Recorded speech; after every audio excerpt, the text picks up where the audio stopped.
Hello, and welcome to the first annual Santa Barbara Black is Beautiful Showcase.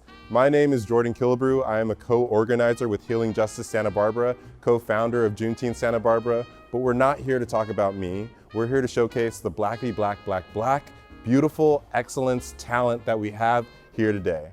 It's nationwide and it's going to be amazing. Before we get started, we at Healing Justice would like to offer the following land acknowledgement. We, Healing Justice Santa Barbara, would like to acknowledge the traditional, ancestral, unceded territory of the Chumash, on which we are learning and organizing today. As a Black-led and centered group, we deeply understand the ways that capitalism has succeeded by exploiting the labor of Black bodies. So too, have these harmful systems benefited from obscuring the existence of Indigenous people, because by doing so, those aligned with colonialism can feel less conflicted about laying claim to the land and resources which are not theirs. Our words and actions matter. It is not enough to point to public statements that repeat the values of diversity and inclusion. Instead, we must interrogate and actively respond to our own complicity in the oppression of others. Our communities are deserving of more, and so as a collective of stolen people organizing on stolen land, we fully support our Chumash siblings in pushing for Indigenous reparations and sovereignty. We are so excited to share today's program with y'all. We will be featuring talented Black artists from around the country, ranging from spoken word art, videography, paintings, music, short stories, dance, and more.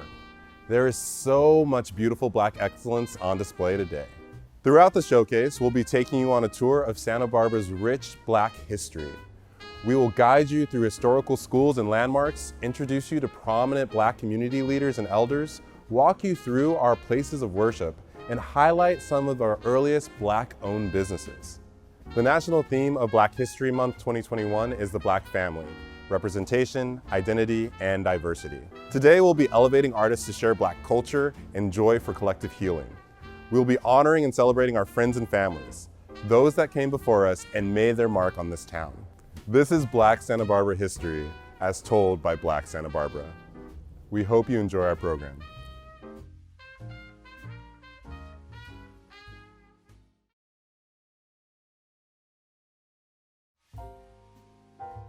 Santa Barbara's East Side neighborhood reveals an influential history of the African American community, with several waves of migration from the Deep South to California. During the first Great Migration of the 1920s and 1930s, approximately 1.5 million African American families moved west to cities like Los Angeles and San Francisco in hopes of finding work and escaping racist violence and segregation. Another significant wave of migration took place during and after World War II, as soldiers and their families came west in search of employment and purchased homes with the GI Bill alongside railroad workers that made Santa Barbara their home. The East Side neighborhood increasingly became the center of African American community life during the 1940s and the 1950s. This neighborhood would eventually become the home of the Franklin Neighborhood Center, Franklin School, and the East Side Library, all of which grew from the impetus of the Black community. Since opening in 1975, the Franklin Neighborhood Center has been a location for important meetings and social events held by the Black community. The center originally housed both public and private operations, including the county health and welfare operations and the office of the local chapter of the NAACP, as well as Afro-American Community Services. As the first city-sponsored community center, the building offered healthcare, hot meals, and a safe space for the community meetings and organizations working towards social change. Today, the Franklin Center continues to offer important services, including food distribution, free legal counseling, health services, and a space for community meetings. To fully capture the story of the Franklin Center, we must also understand the story of two prominent community leaders. Dr. Horace McMillan helped to start the Franklin Neighborhood Center in 1975. Dr. McMillan helped secure federal funding to open the Franklin Center and other community centers throughout Santa Barbara. He was the first known African American doctor in Santa Barbara and a very prominent activist and organizer on the Central Coast. working to end segregation of Black patients in hospitals and taking on big banks, real estate lobbyists, and the transit system for housing and job discrimination policies. William Bill Sims moved to Santa Barbara in 1944 as a child. He earned his bachelor's degree from UCSB and became the first ever African American to lead the department for the city of Santa Barbara.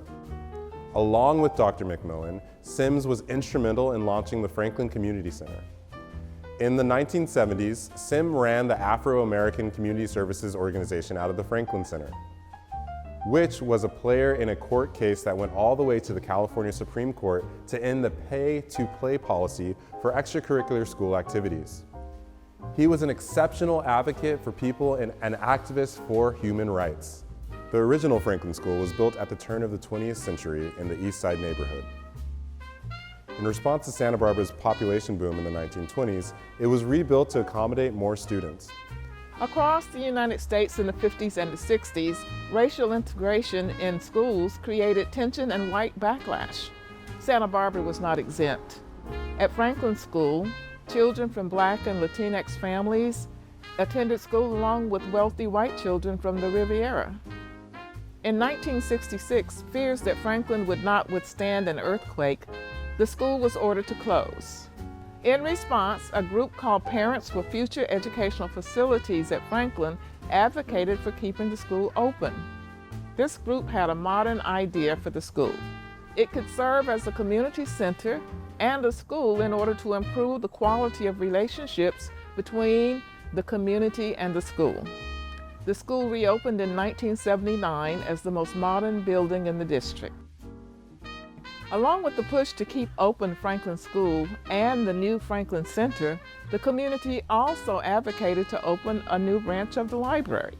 At first, it was a challenge to finance the new library, but when the community experienced the shocking murder of Dr. Martin Luther King in 1968, donors throughout Santa Barbara raised $35,000 to open a wing of the library dedicated to Dr. King. The new wing opened in 1973. It has since become one of the most utilized spaces by the Black community.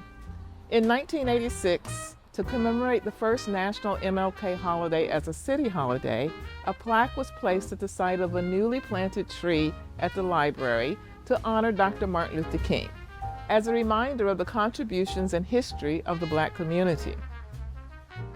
Santa Barbara's African American population was actively engaged in politics and planning as far back as 1926.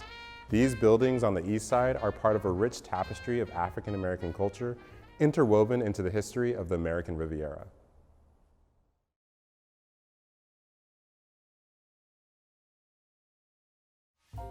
Santa Barbara's educational tradition is one of the oldest in the state of California.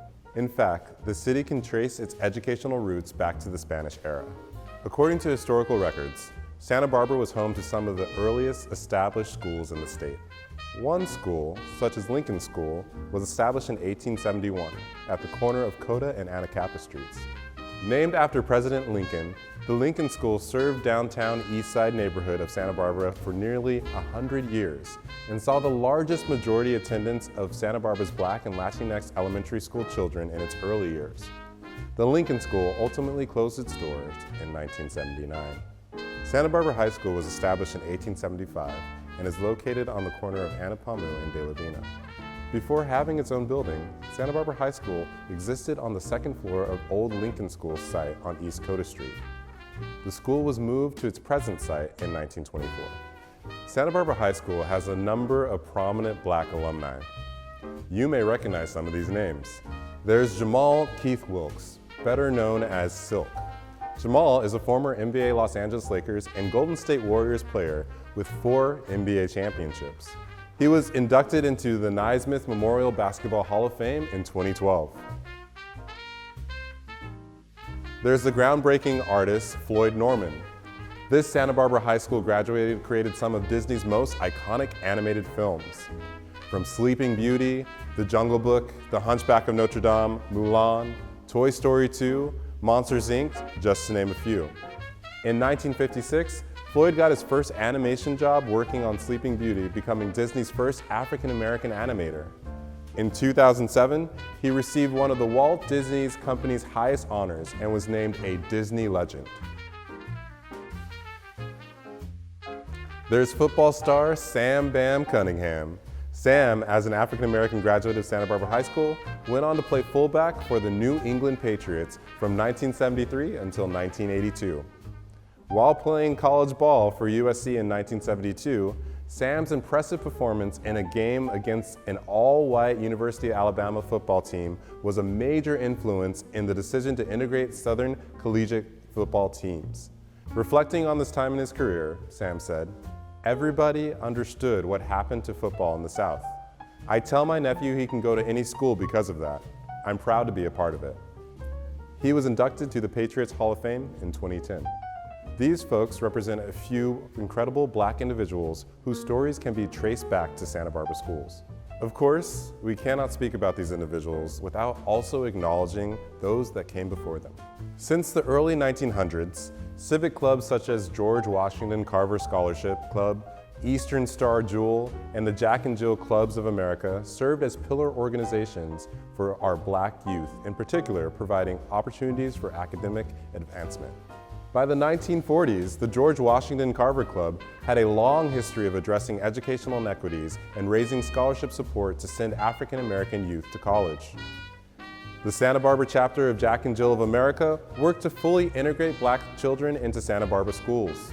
The path laid by these civic leaders and so many others contributed to the betterment of Santa Barbara, pushing us forward and lifting up the quality of life for the Black community.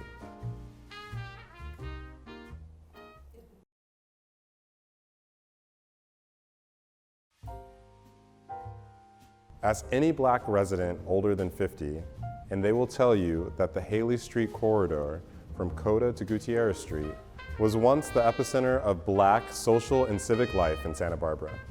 Haley Street was home to many memorable Black-owned businesses and organizations that created a vibrant community, including Elks Lodge for African Americans, Brother Brown's Barbershop, the Golden Bird Restaurant, owned by Fred Sims, Queenie's Restaurant, Soul City Records, House of Barbecue, among others. With savvy and talented business owners such as Truman Moore, Otto Hopkins, Johnny Gilbert, and Fred Sims, Haley Street business became a reflection of those who lived in the area. During the 1920s and 30s, Otto Hopkins owned and ran the Cotton Club, a highly successful nightclub where folks of all races mingled, drank, and danced. The club remained open for more than 10 years. This was remarkable given the era of prohibition, segregation, and Jim Crow laws, which were still in force at the time. He later opened another club known as the Brown Derby. Hopkins also owned a home on Elizabeth Street and a rooming house for African Americans on Anacapa Street, one of only 2 locations where African American travelers could stay in Santa Barbara. One of the most notable affluent Black community members, Truman Moore, owned and built the building at the corner of Haley and Anacapa Street. The building housed his nightclub Timo's, as well as other businesses including a restaurant and a barbershop. When Mr. Moore passed in 1964, his wife, Miss Sonora Tilly Moore, continued running the various family enterprises. I can remember my first summer coming out here, I had to go work in his shoe shine stand up there on Santa Barbara Street. And he told me some stories about his shoe shine stand. He would say that people would come in, the lawyers and the businessmen who worked around there. And so there's a lot of his connections here. He actually knew them because he shined their shoes. And they liked the way that was done and so on. So he managed to get this house here on Santa Barbara Street, Santa Barbara and Coda. But his prized possession was this nightclub that he built over there on the corner of Haley and Anacapa, called the T. Moore Club. Since he was such a social being, this sort of made it for him. And so he built that building over there, and not just the club, but he also built a couple more places over there. He built a barber shop so that we could have some Black barbers in here. Johnny Gilbert was the first Black barber over there, you know. So that was also a social hangout too, you know, because a lot of Black men used to like to go in there and tell stories and so on and so on. So there's also a Black gathering place for the individuals here in Santa Barbara. I know he liked to have nice cars. So he got him a special made Cadillac from General Motors that he had to go pick up and actually bring here, that he had here in Santa Barbara. So he was a great example of black business here in Santa Barbara. Yeah, from Anacapa Street, I would say down to Laguna Street was owned by a lot of black businessmen. And it was also a hangout for a lot of blacks as well. So I did a lot of eating there too. The Black Golden Bird, rather, was a black restaurant here in Santa Barbara. Food was very good. Coming from the South, of course, this made me feel really good too, because it's a place where I go get some fried fish, you know, and some fried chicken. Here in Santa Barbara, of all places, you know. And the X Club was right across the street. A lot of dancing going on in there. And a lot of the soldiers from Vandenberg used to come down here. The Black Air Force come down here and party. You know, they love that little area. So you go down there on Friday and Saturday night, that corner was pretty much jumping with the black culture. I have photos of when T. Moore was doing his social things with the barbecue back there. And where you are right now, there's a nice little canopy, you know, people sat under and talked. And we're talking about 1963, 1964. 1964 was when he passed away. He left a great legacy here. Haley Street is a historic cultural hub for African American and Black Santa Barbarans. While segregation and discrimination gripped Santa Barbara, Haley Street and the East Side provided a place for African Americans to thrive.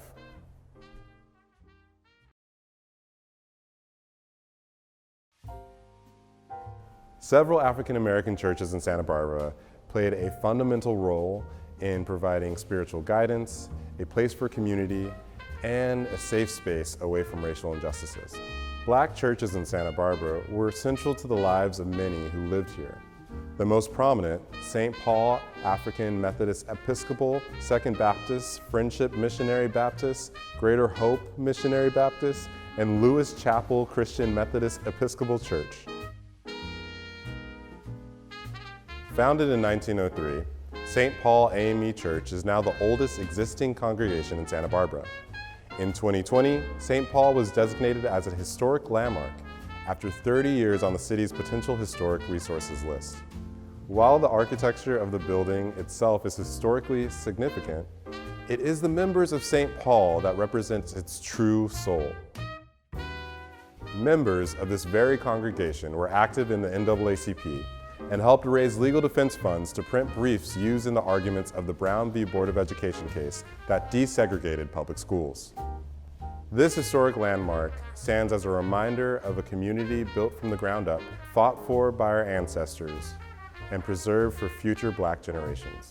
The Second Baptist Church was one of the oldest African American churches in Santa Barbara, serving the community for over 107 years. Reverend H.B. Thomas founded the church with a handful of families in 1910, and it was built by the congregation themselves on Gutierrez and Anacapa streets. The church saw its fair share of shifting, rebuilding, and relocating. After the devastating 1925 earthquake, the church was rebuilt, then relocated, until it reached its final location on Mason Street.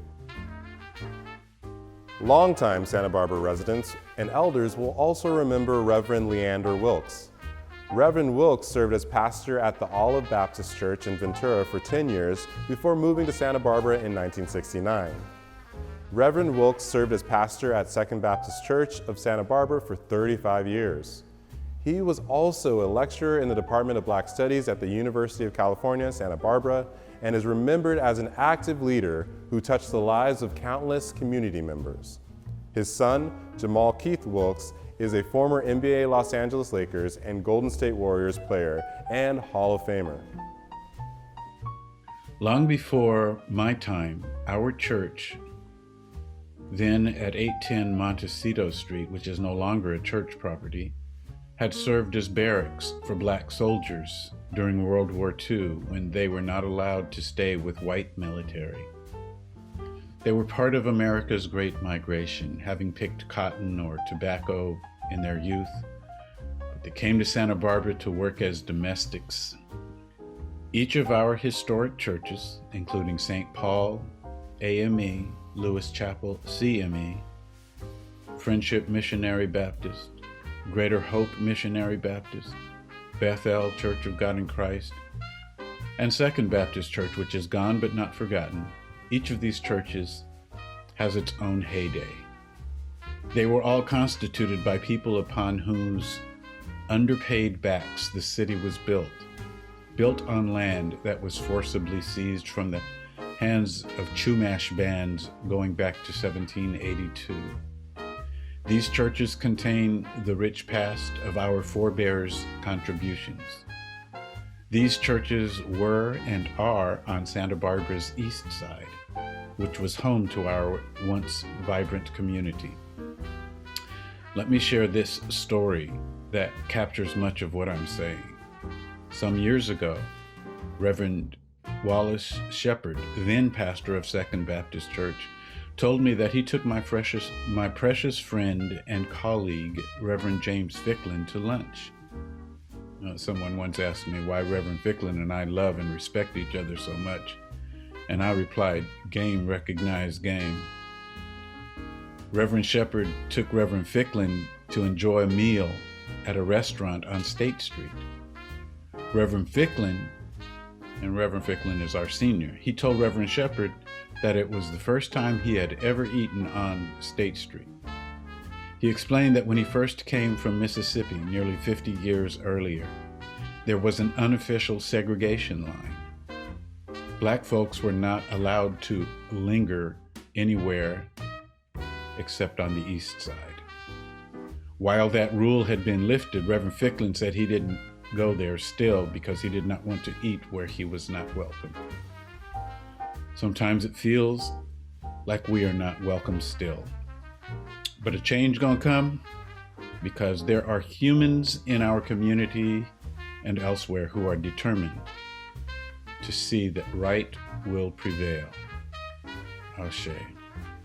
As we stand in the original Second Baptist Church today, I can feel our ancestors look down at us and smile as we celebrate their history, our history, Black History Month.